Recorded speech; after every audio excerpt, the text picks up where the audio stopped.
Assalamualaikum warahmatullahi wabarakatuh.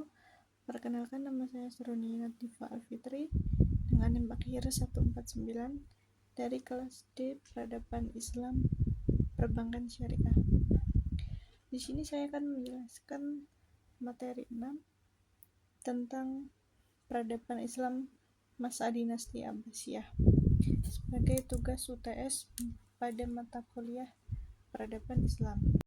Nah, yang pertama ada dinasti Bani Abbasiyah, yaitu kekuasaan tertinggi pada pemerintahan Bani Abbasiyah diletakkan pada ulama, sehingga pemerintahannya merupakan sistem teokrasi.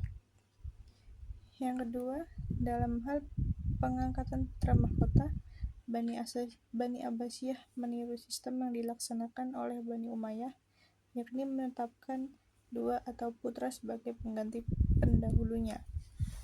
Nah, jadi di sini Bani Abbasiyah itu dilahirkan pada tahun 132 Hijriah atau 750 Masehi setelah berhasil menggulingkan kekuasaan Bani Umayyah. Nama dinasti ini diambil dari nama paman Rasulullah SAW, Al-Abbas. Dinasti ini berkuasa selama 508 tahun dan dipimpin oleh 37 khalifah.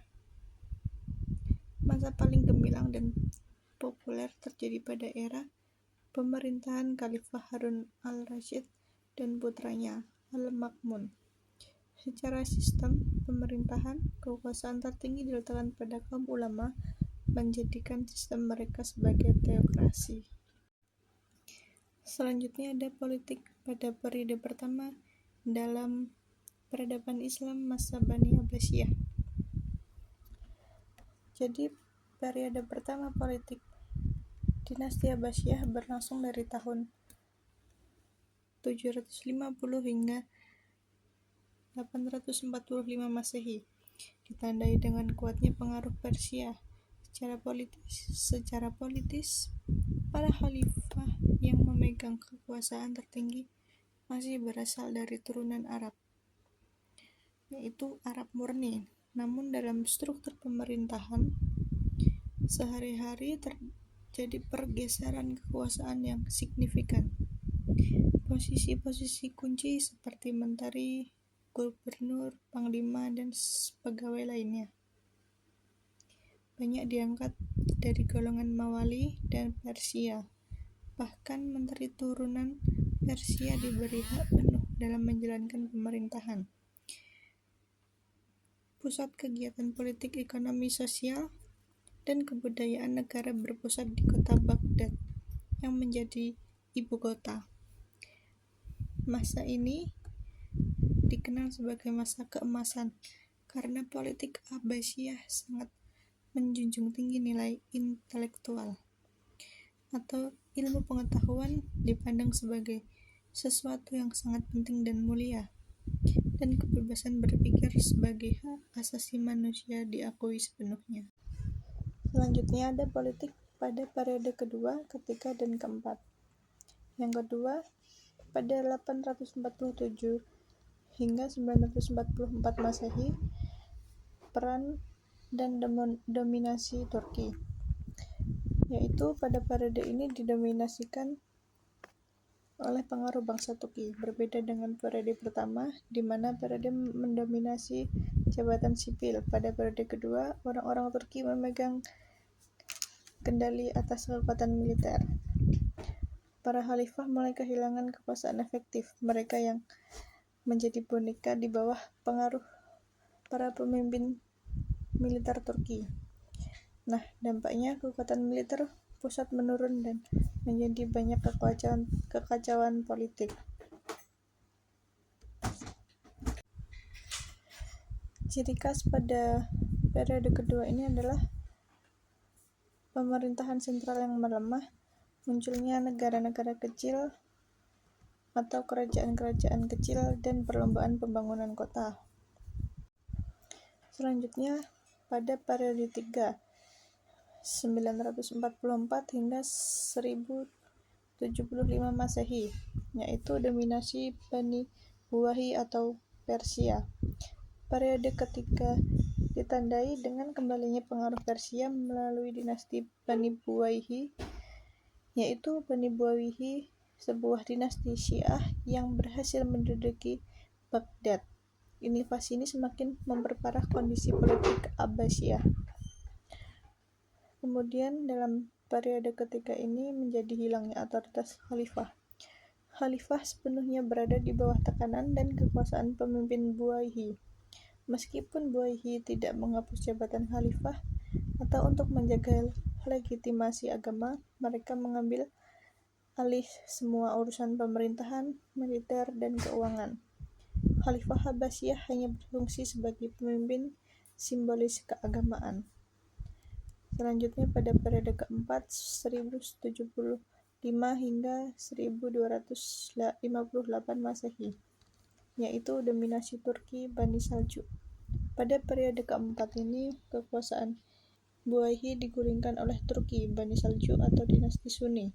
Kedatangan Bani Saljuk membawa angin segar bagi Khalifah Abbasiyah yang Sunni karena mereka setidaknya lebih menghormati jabatan khalifah secara keagamaan dibandingkan Bani Buwayhi dan Syiah.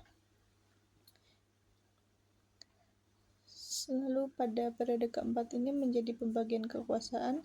Pemimpin Saljuk mengambil alih peran Buwayhi sebagai penguasa militer dan politik de facto, sementara Khalifah Abbasiyah kembali memiliki sedikit kebebasan dalam hal keagamaan.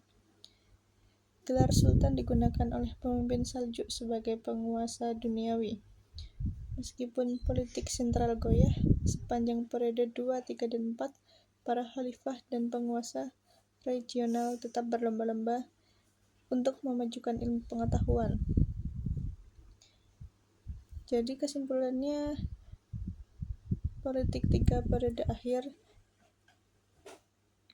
pada politik di 3 periode akhir Abbasiyah ditandai dengan fragmentasi kekuasaan dan intervensi militer asing. Pemerintahan pusat menjadi lemah, kekuasaan khalifah menyusut hanya menjadi simbol. Sementara itu, negara-negara kecil di pinggiran khalifah muncul dan berkembang pesat. Kemudian ada sistem militer pada dinasti Abbasiyah. Sistem militer pada dinasti Abbasiyah dirancang dengan baik dan terorganisasi. Angkatan perang saat itu memiliki disiplin tinggi serta mendapatkan pelatihan dan pengajaran secara reguler.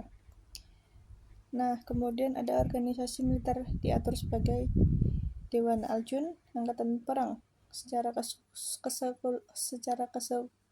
keseluruhan berada di bawah pengawasan Dewan Al-Jun.